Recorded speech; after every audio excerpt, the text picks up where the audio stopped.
It's Monday, November 4th, and welcome back to the Damon Bruce Show, brought to you by Ike Sandwiches. Today's live stream is powered by BetUS, and it is just awesome to have you back here.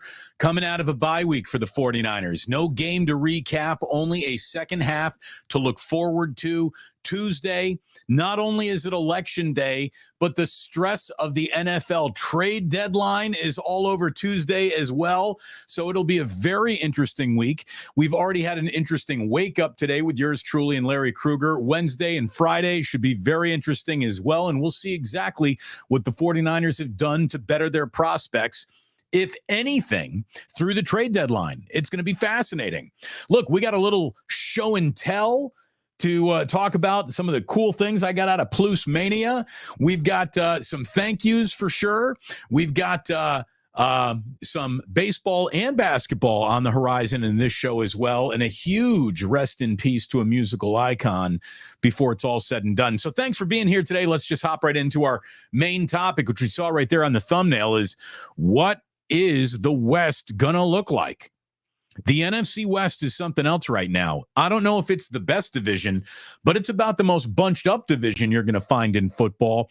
And I think that all four teams, at least to themselves, can make honest arguments why they think they're about to be champions.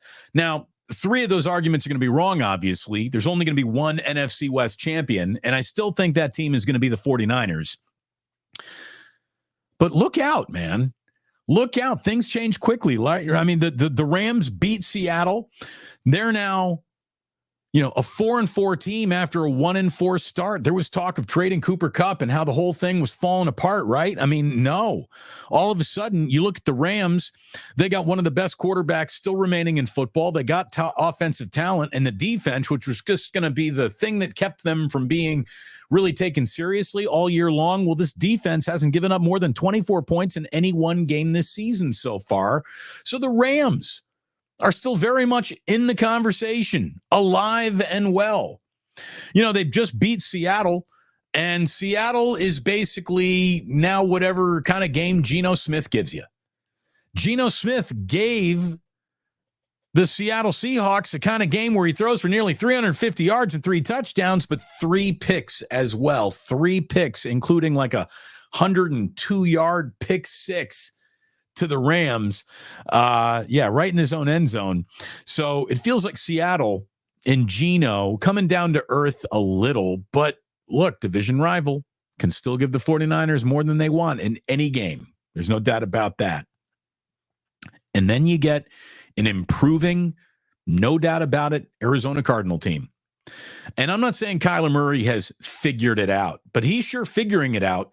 And in his way to getting it all figured out, eliminating back-breaking mistakes is one of those things that every young quarterback needs to learn how to do. How do I eliminate that back-breaking mistake? It feels like Kyler is eliminating that mistake. No touchdowns yesterday, no interceptions. I think he's 11 to 2 or 3 is his touchdown to interception ratio this year. He has not been loose with the football.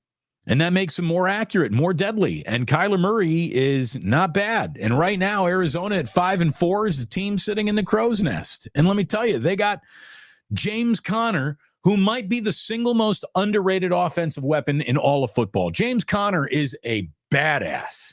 He really is. And, dude, Arizona's good. They're not great. Guess what? Right now, as far as we're concerned, the 49ers are good. They're not great. Maybe they will be. Maybe they can be. But, the NFC West definitely isn't, it's not in the weight class that it was just a year or two ago. Doesn't have the punching power that it used to have as the NFL's premier division. But it's still competitive as hell. It's interesting as hell. And a really good argument could be made. I think that, you could argue with me that the Rams or Arizona could beat out the 49ers in the NFC West. And, that could happen. I don't know about Seattle, but interesting is all around us. And, may you live in interesting times. Cheers. Oh, still a little too hot. Still a little too hot for that sip of the day. We got to wait. We have to wait on that. We had coffee brought to us yesterday. This is just the beginning of show and tell. It was Erwin who brought me this, the coffee. Thank you.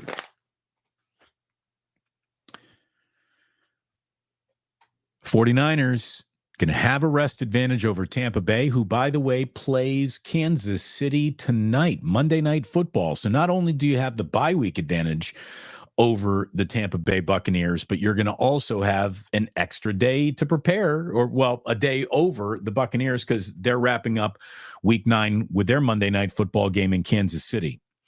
So, again, that can't be bad for the Niners. I don't know if it's good for the Niners, but it can't be bad that they'll have one fewer day to prepare while Kyle Shanahan has had an extra week to prepare.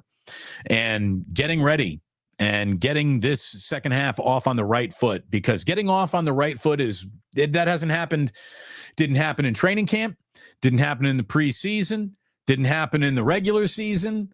Maybe it can happen to open up the second half of the regular season. Getting some good vibes going in the 49ers direction, and then seeing what they do to improve themselves either through the trade deadline or the fact this is the week Christian McCaffrey is either going to remain a little blurry or really come into focus. Dre Greenlaw is going to be blurry through December, I think. Don't expect him back soon, but I really think Christian McCaffrey is going to play, if not in Tampa, against the Seattle Seahawks when the 49ers come home. And then it's 2 more road games after that. Buffalo and Green Bay. So a huge 4-game stretch coming up for the San Francisco 49ers that'll officially point this second half in the direction that it's going in. A really successful next 4 games. Christian McCaffrey back in the mix. Sky's the limit. Not that. I don't think the limit is the sky. The 49ers might get grounded. But we'll see. I mean, we'll see. I got a strong argument that they could still win a Super Bowl. I got an argument that I'm ready to unleash that they missed the playoffs. Still don't know. I'm just going with my gut here and my own 2 eyes. I still think they're a playoff team. Just a little hot. A little too hot. Anyways, see a lot of names in the chat. See a lot of people who were at PluceMania just yesterday. Otis Bird, Michelle Haberman, great to see you. Chef A is in here. Erwin. Erwin, thank you very much for the coffee. I'm in the other bag. Whatever the other bag was, this Andy Town coffee, it's freaking great. I'm a Phil's guy, but that stuff is the stuff you got me, man. It's fantastic. Again, it's too hot to sip, but I remain sipping it. And I think that's, coffee test 101. You willing to burn your tongue a little? Yes, I am. I'm willing to burn my tongue a little. Thanks to everyone at the Dubliner for having us. PluceMania was great. I mean, PluceMania was an awful lot of fun. Our friends at the Dubliner take such great care of us. Thanks to them for all that they did to make us all feel so welcome. It was unfortunate that our pal Kenny couldn't be there, but he needed a day off. He had a lot of errands that he had to run. But thank you very much to the boys at the Dubliner for taking great care of us. I think everyone who came had a really good time. My man Ike is to be found at some of these PluceManias. Unfortunately, he couldn't be there yesterday. And I should have ordered Ike's. When I realized I should have ordered Ike's like hours ahead of time, and I forgot to do that, I immediately pivoted and got us some pizza. And so we had a little pizza to pass around.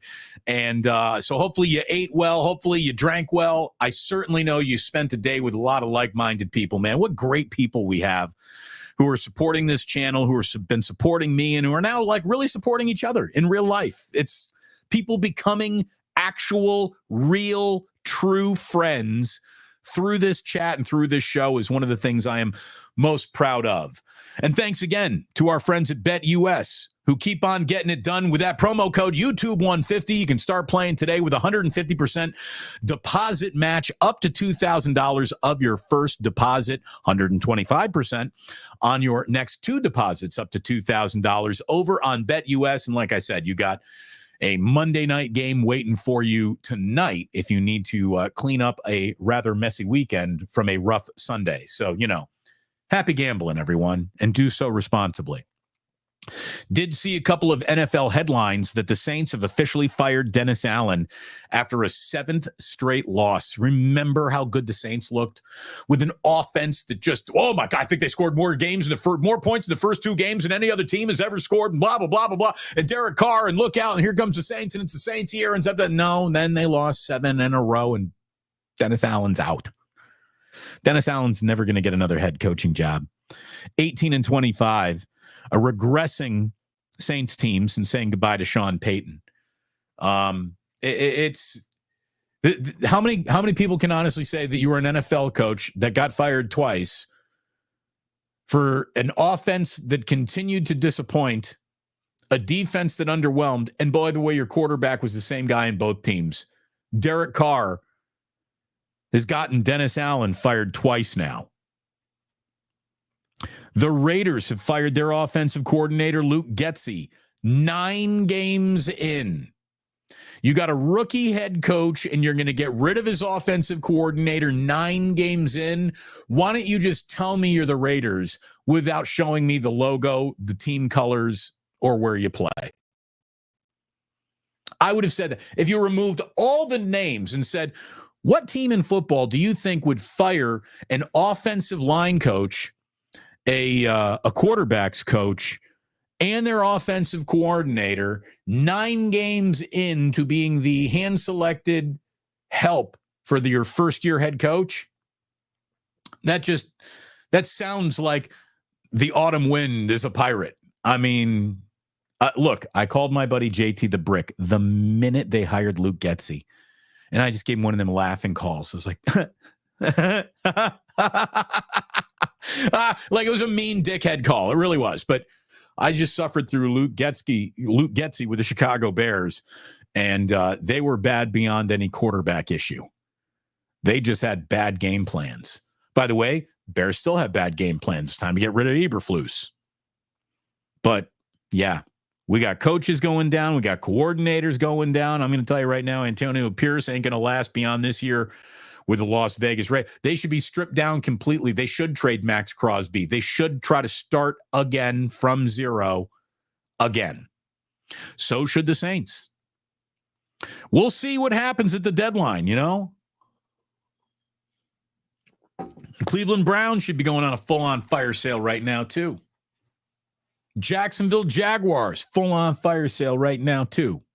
And maybe there's a name or two that the 49ers can take advantage of. Again, I'm all done speculating about free agency when we're going to start getting names attached to their new teams on Tuesday. So, look, I got some show and tell. But a little more sports first, because I know that's going to completely distract me.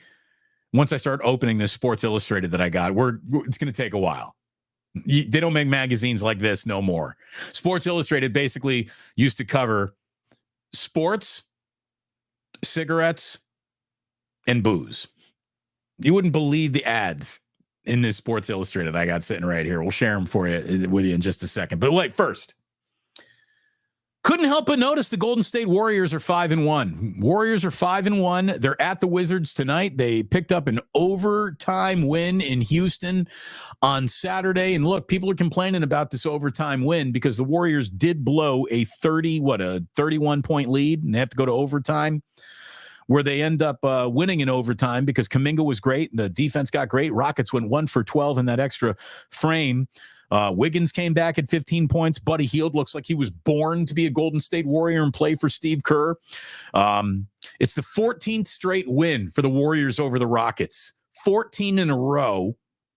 But a 31-point lead ends up going to overtime. So I understand why fans get upset by that, but I'm going to tell you right now, the NBA is different. It's different than it was just 3 years ago. The 20-point lead is just as safe as a 10-point lead, and a 10-point lead was never safe. The 20-point lead in the NBA is the new 10-point lead. So don't look at that and think, oh, man, in the barn, start playing the clock. No. That's not how the league works anymore. 20-point leads come and go and evaporate like dudes in a layup line.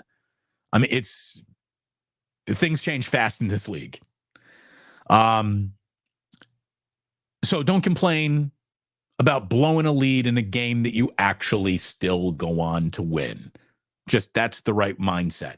The other correct mindset for all Warriors fans right now is anytime you win a game without Steph Curry, it's actually worth 2 wins. Like you're banking that win twice. Not only are you not banking a loss, you bank the win after all. Every single time this team wins without Steph Curry being a part of that game, it is a blessing for all involved. This extreme deep rotation. I mean, again, I said this to anyone who asked me about it at PluceMania. It is November. It's early November. NBA players have yet to start looking side-eyed around their own locker room. It's all kumbaya when you're winning. But this is going against the rules of God, OJ. This is going against the rules of basketball and how the natural pecking order of basketball works. You want to know why there are no teams anywhere with a 13-man rotation ever? It's because that's not how basketball teams operate. If this is the official Warriors zig to the rest of the league's zag, and Steve Kerr really has sold this to guys who have all bought in and will remain bought in for an entire year, and Steve Kerr really should run for president one day because he can build consensus in places that you'd think it would never exist. I mean, it's unbelievable if you can convince an NBA locker room. Yeah, it's good for all of us if everybody plays like it's a YMCA game.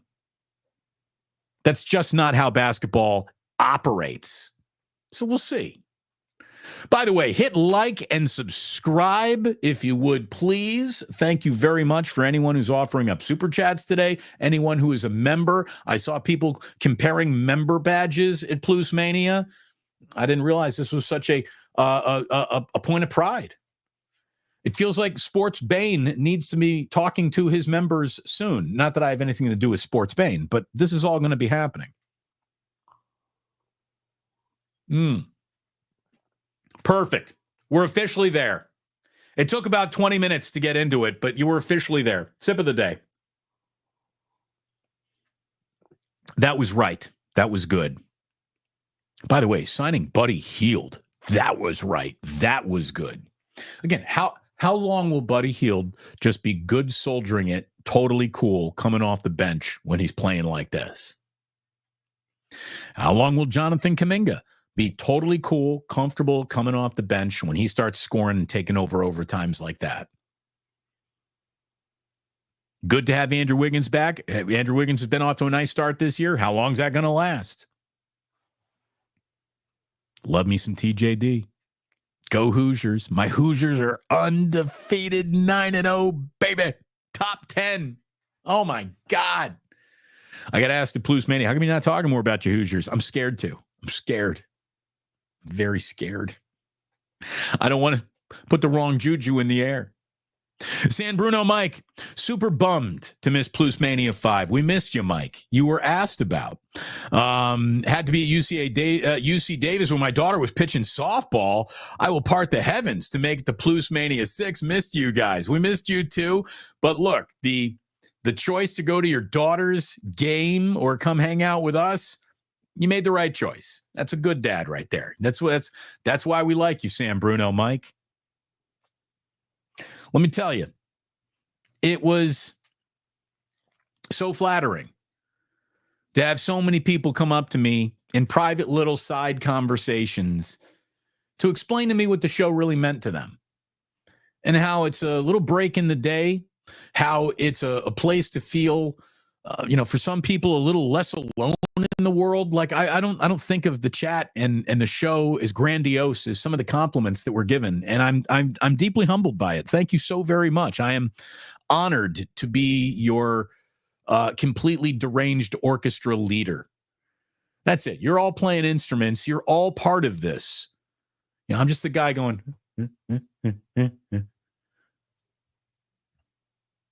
Joe Sullivan. What an awesome day yesterday. Look at, by the way, this is clean shaven Joe Sullivan.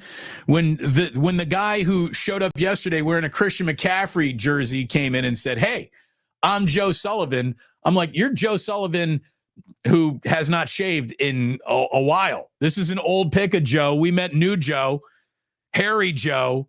And let me tell you, when it comes to Joe, he really brought the thunder. First of all, Chef A brought her incredible personality. What a character Chef A is. I fucking love her. And I think everyone who talks to her instantly falls in love with her. She's the best. What I was worried about is she was going to bring me like 10 bags of that famous crackle, that brittle of hers.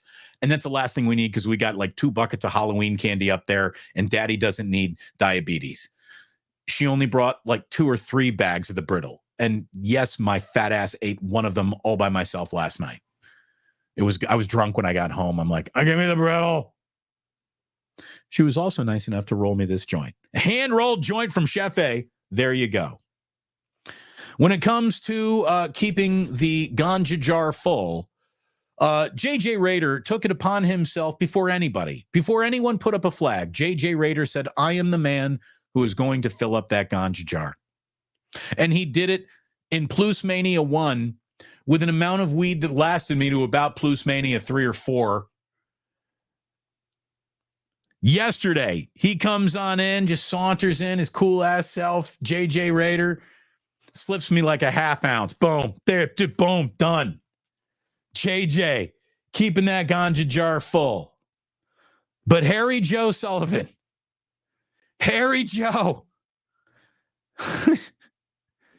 he decided he was going to take it up a notch. That's like 1.5 ounces. Look at that. This, by the way, I had this sitting in a bag on the kitchen counter, and I was like, "Oh my God!" Even though my kids don't know what that smell is, I got to bring that downstairs. The whole kitchen smells like weed. It's just coming right through this thing. There's so much weed in this that a mason jar isn't enough to stop it. But look at that. So that ganja will officially be put in the true ganja jar. And the world is normal again. Yeah. I'm your pusher man, AJ Cruz. Did Smiley Dan conduct safety meetings with Joe and JJ? Smiley Dan ensured our safety the entire time. As a matter of fact, no one in the bar was in danger, whether you came outside for the safety meeting or not. That's how robust a few different safety meetings were. Everyone stayed safe.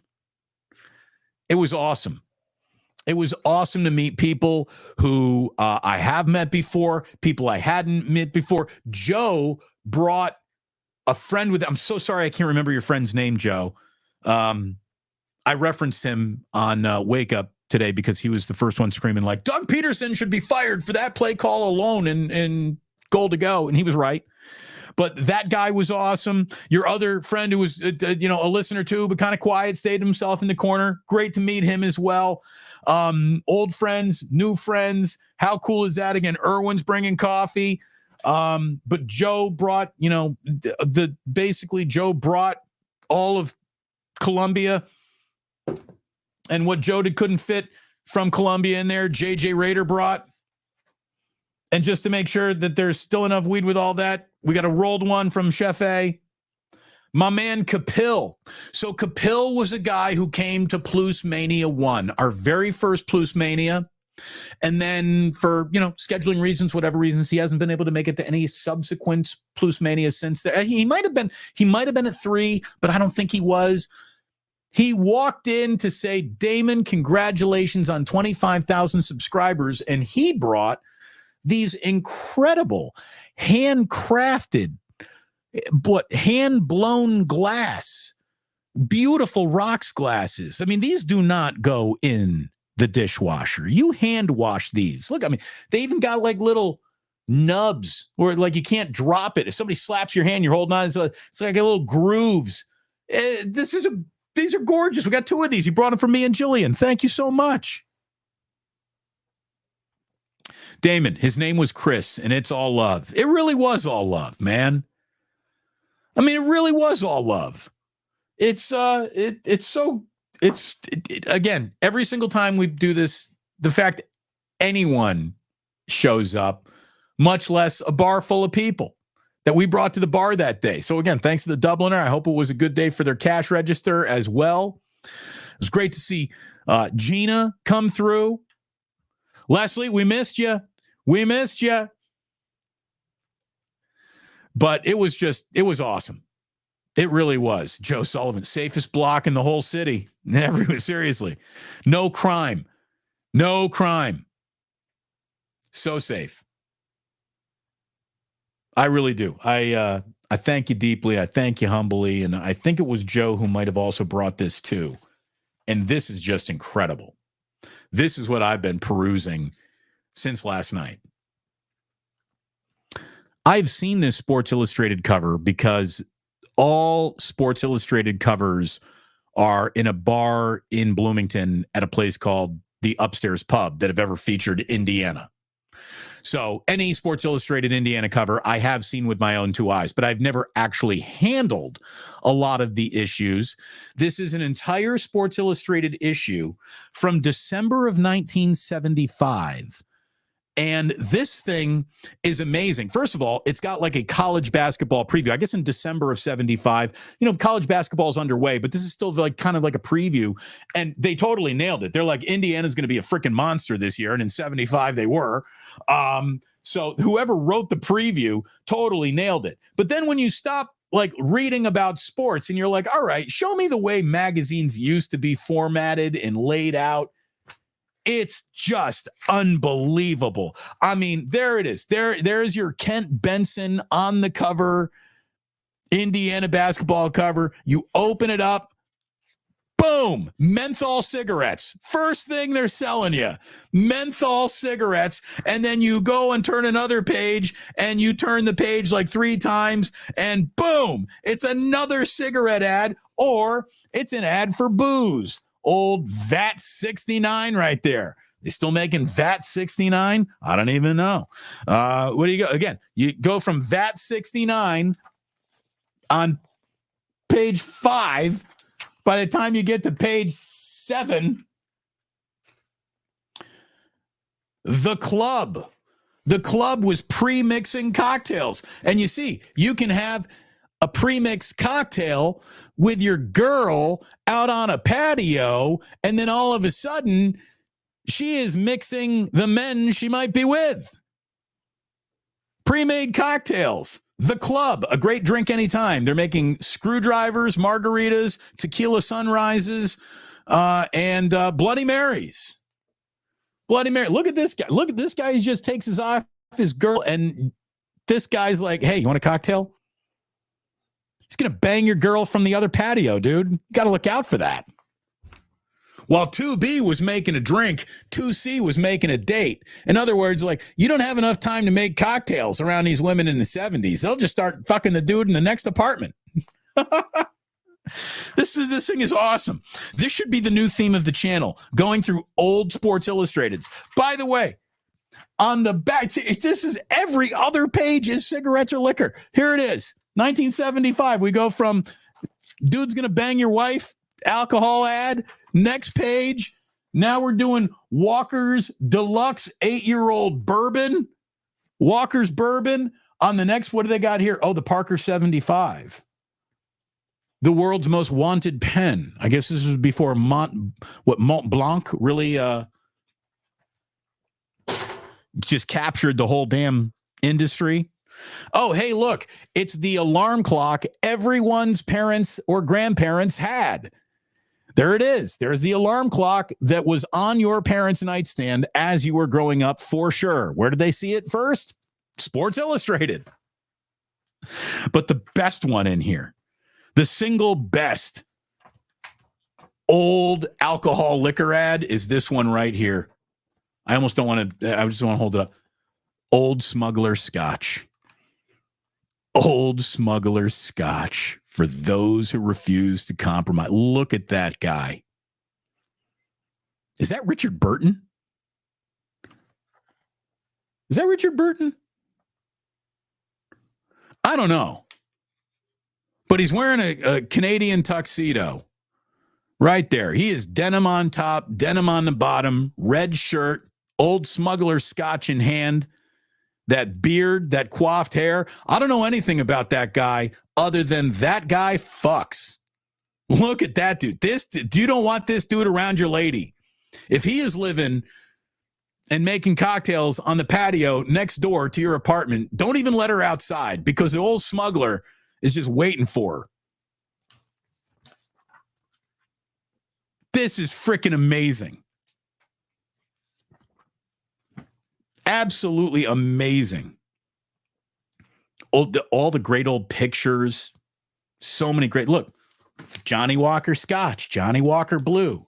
It's just serious. Cigarettes, booze, all of it. A couple of Mazdas. They'll sell you a Mazda as well. Seriously. Like, I mean, you open this thing. The only thing that's not in here is like the porn music. Wah chicka chicka wah chicka chicka wah wah chicka chicka wah wah. It's incredible. So again, coffee. look, I'm like an old Sports Illustrated. We got coffee. We got weed. We got booze. And we got a Kent Benson Sports Illustrated. And again, thanks to everyone who came out. Thanks to everyone who came out. Yeah, George Benson needs to be playing while you read that.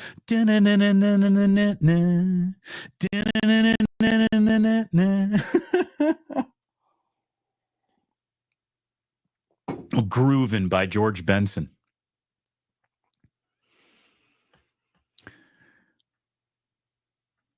Again, Joe had a great time yesterday. Joe, we had a great time. Thank you very much. Damon, I remember seeing Terry Bradshaw in a chewing tobacco commercial. Yeah, Doc. I mean, it was a different country in 1975. It was like, in 1975, I'm pretty sure the most recommended way to get your teething baby to stop crying was dip the pacifier in the old smuggler scotch, and then just put the old smuggler pacifier right in your kid's mouth and just, let nature take its course. Unbelievable.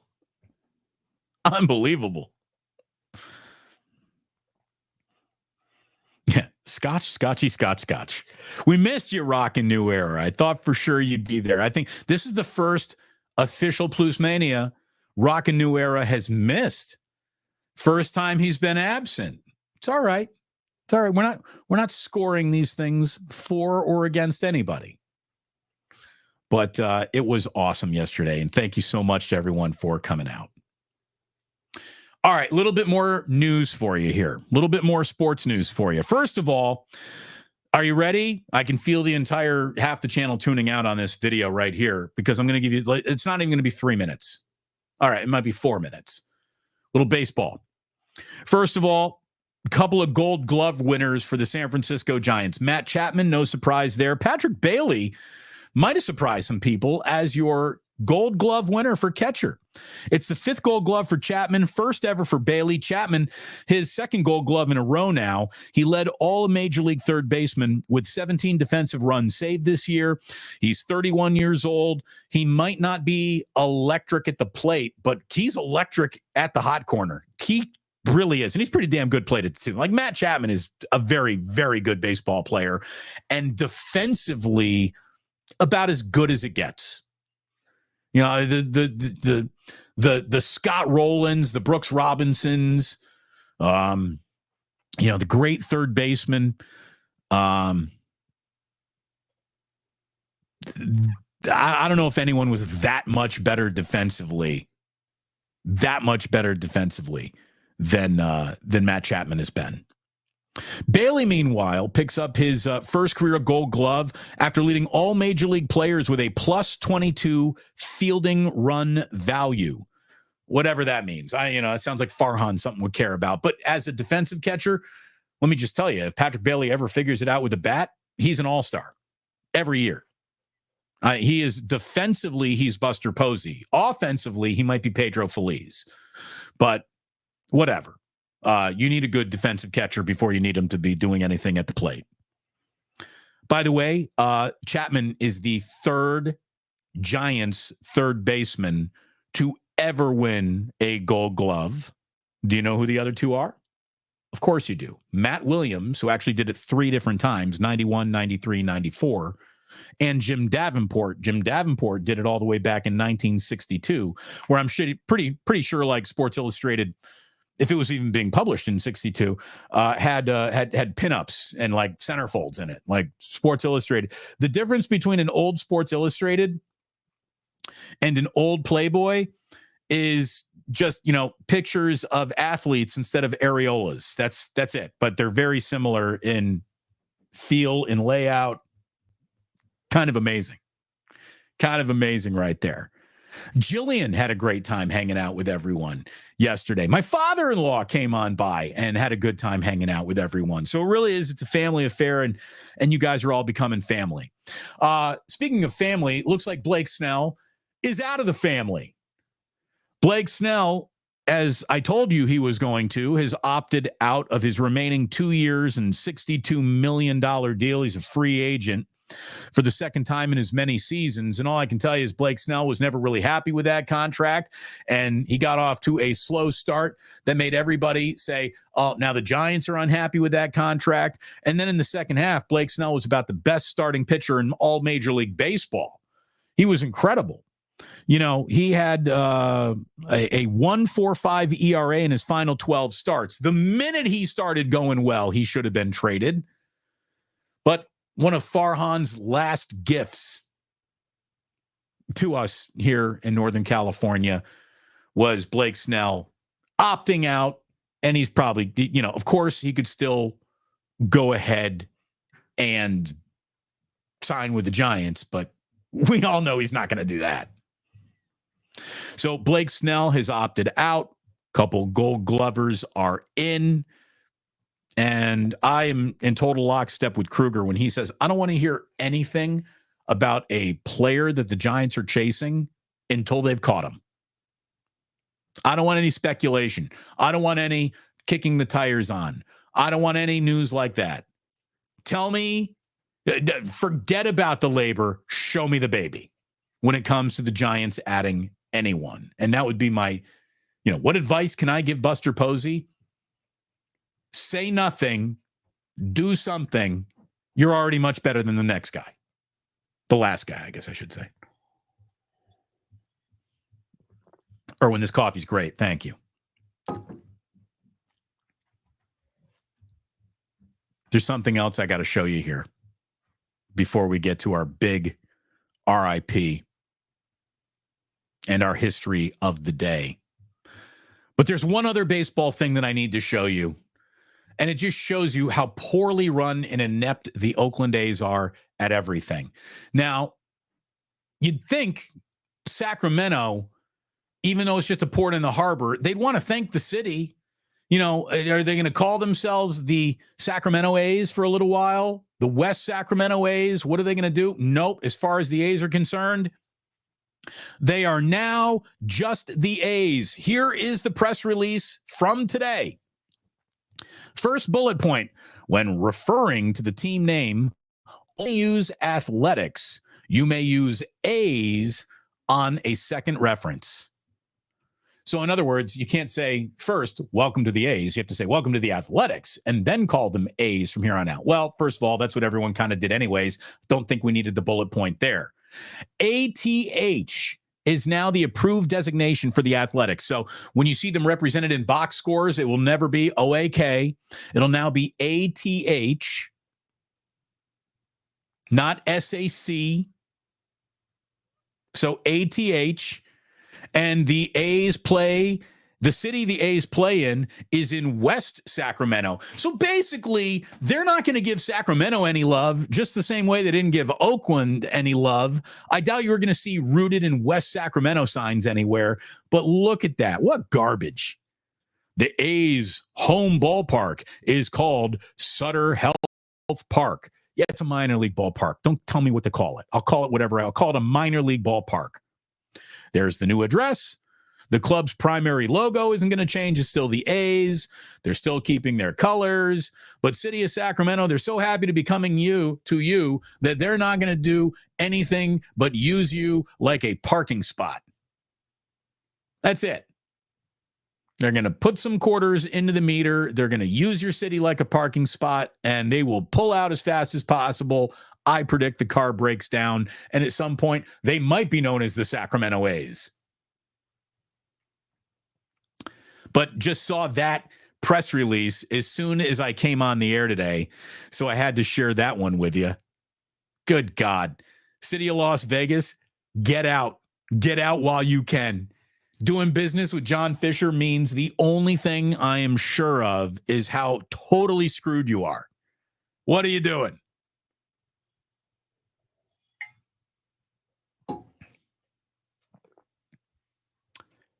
So there you go.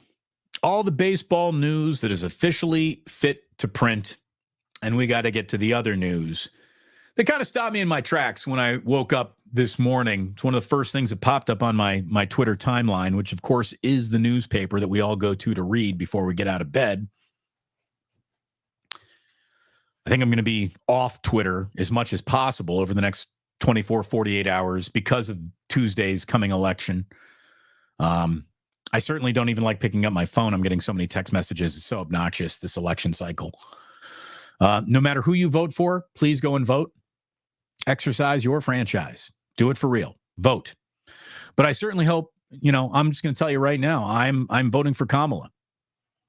And I know this is going to go maybe into a realm of me losing subscribers, but let me just, from a guy who sits back and evaluates, and I'm not making any bold predictions here. I don't know how this is going to go. I know how I would like it to go. And I'm also going to just be picking up what both campaigns are putting down. One seems pretty confident. The other seems to have told their candidate that there's no chance he's going to win. And he's just in like full self-destruct mode in every sentence he utters in his half-empty rallies. It feels like somebody has told Donald Trump, you're going to lose, and you're going to lose big time. So you better start filing all your complaint departments now and try to start challenging this now. Like, it just looks like he knows how this is going to go. Now, I might be totally wrong. Who knows? Maybe he wins in a landslide. I don't know.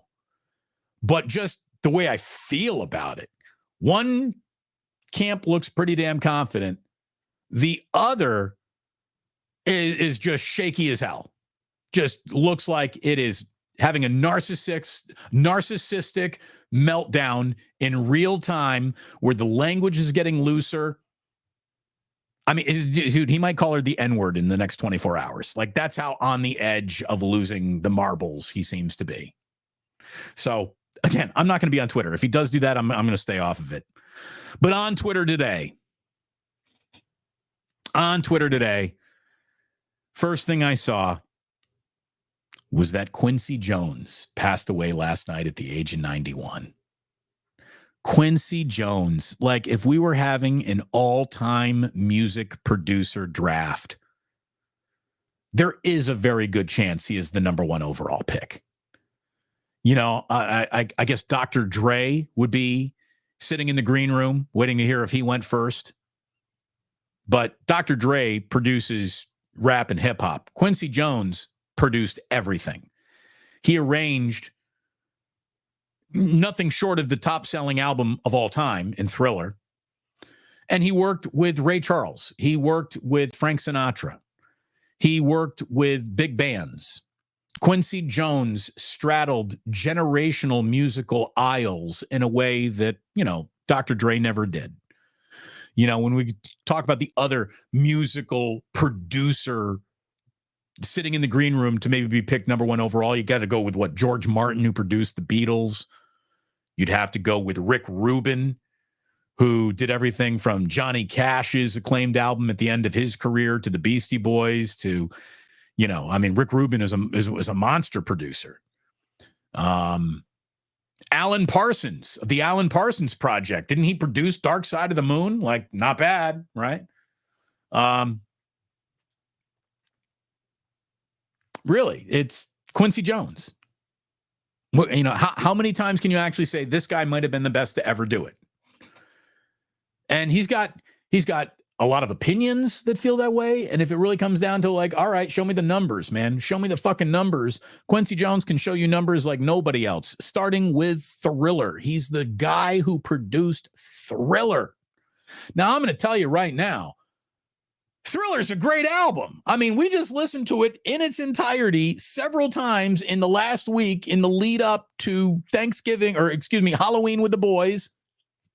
So Thriller is fresh on my mind. I'm going to tell you right now, Michael Jackson's single best album, though, is Off the Wall. Quincy Jones produced that, too. Off the Wall is a monster. Like, first 6 songs off the Wall. Let me just read them to you. Hold on. I want to get this right. Off the Wall track list. All right. How do you stop this? Don't stop till you get enough. Rock with you. Working day and night. Get on the floor. Off the Wall. It's unstoppable.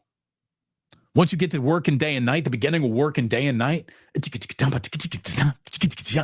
my God. It's incredible. So, anyways, with all due respect to Thriller, Off the Wall is Michael Jackson's best album. In either way, Quincy Jones produced both. He also co-wrote We Are the World with Lionel Richie and produced that too. And apparently was the guy who got everybody in the room. Like when Bruce Springsteen heard like, oh, I can go work with Quincy Jones. When Prince heard, oh, I can go work with Quincy. Cyndi Lauper was like, I can work with Quincy Jones. Who would not pick up that phone if you knew Quincy Jones was on the other end of it? Because the only thing that guy was going to do was make your song, your album, your career better. So rest in peace to Quincy Jones, passed away last night at the age of 91. I'll tell you that he was so big that he next year will probably pop up in my Today in History timeline. Like a year ago, Quincy Jones died. We have our history to present you with right here and now, though. So here we go. Your day in history, Plusers. You ready? Happy 55th birthday to Matthew McConaughey. All right. No one's been safer.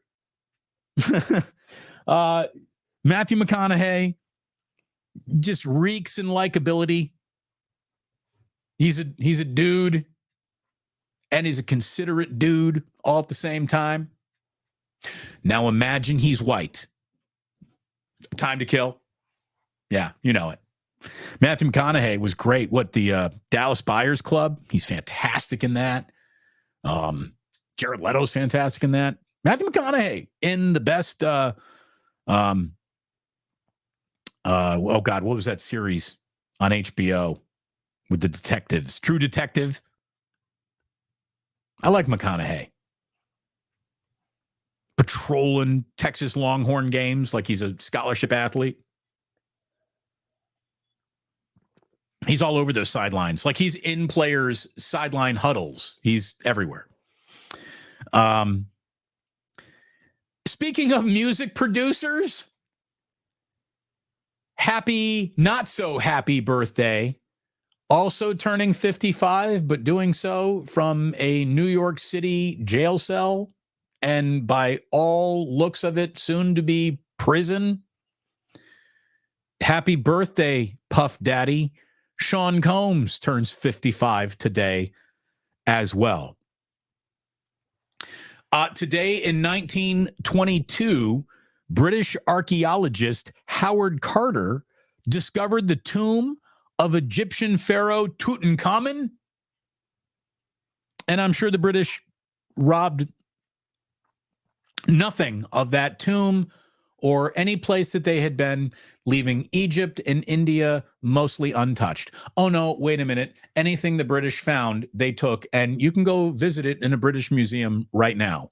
So Tutankhamun today in 1922. So toot your horn. Tutankhamun. Today in 2008, Barack Obama became President of the United States, the first African American to be elected to the highest office in the land.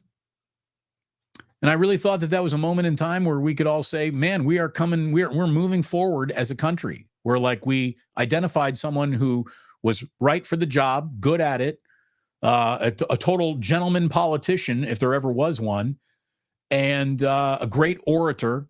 I mean, one of the greatest public speakers of all time, Barack Obama. And I really thought, wow, you know, no matter which way you lean politically, you probably didn't think you were going to see that in your lifetime. What I hope is by the time the sun is going down on Tuesday that we're talking about our second African-American president and first ever woman to do it. We'll see. And if I'm wrong, I'm sure Trump 2024 is going to be all over my timeline. And congratulations to all of you. If that's the way you roll, I don't roll that way, you know, because I've read a book and I care about my family. Thank you very, very much. Thank you very much for watching today. Polarizing or not. I thank everyone who came out to the Dubliner and PluceMania. Meant so very much to me. I thank all of you. Boy, the chat is absolutely flying right now. I thank all of you for doing so much to support this channel and me and what I'm doing over here. Like on days like yesterday, I really feel it, and it means a lot. It really does. And as always, thank you so much to our sponsors, my man Ike right there. Again, get yourself to Ike's, sign up for that sandwich rewards program. That Love Rewards program going to get you a sandwich when you sign up for it. You can win drinks, you can win chips, you can win combo meals, you can possibly get yourself a trip to New Orleans for two for a very large football game that's going to be played there in February. Thanks so much to them. Thanks so much to the Dubliner for having us for PluceMania 5 yesterday. And our friends at BetUS want to remind you once again, promo code YouTube150 gets you 150% sign-up bonus up to your first deposit of $2,000. The next two deposits up to 125%, up to $2,000, offered by our friends at BetUS. Thanks to all of you. Thanks so much for being here. We will have more for you as we get closer and closer to Tampa. And oh, by the way, we will be doing a watch party during the Tampa Bay game. We'll see how that one goes. We did a late afternoon window watch party for the 49ers and Chiefs. Then we did the Sunday night game watch party where they had the stage all to themselves. Now we're going to be up early on Sunday morning with our next watch party. So we'll see who wants to have a little coffee, a little croissant, a little Danish, an English muffin. By the way, if you ever have like a real authentic English muffin, and then you try to go back and have a Thomas's English muffin, you want to find Thomas and kick his ass. Like the English muffin that you get in packs are fine, but they ain't real like English muffins. And I feel that it's a very important lesson. I'm glad that I left you with it. I thank you all very much for being here. Have I missed any super chats? Oh, this is Joe saying, Damon, didn't mean to stink up the house. Oh, no, look at it this way. I dare my entire audience to spend the rest of your lives trying to make my house smell as much like weed as possible. I dare you all. And several of you have taken the dare. JJ Raiders love is spreading, and may it spread to all of you. May JJ Raiders love be with all of you on election day, or at the very least, like the joint that keeps you calm. Stay calm, everybody. Stay calm. And thank you very much for being here. Stay cool. And please do remember that sports don't build character. They reveal it. And like that, he's gone.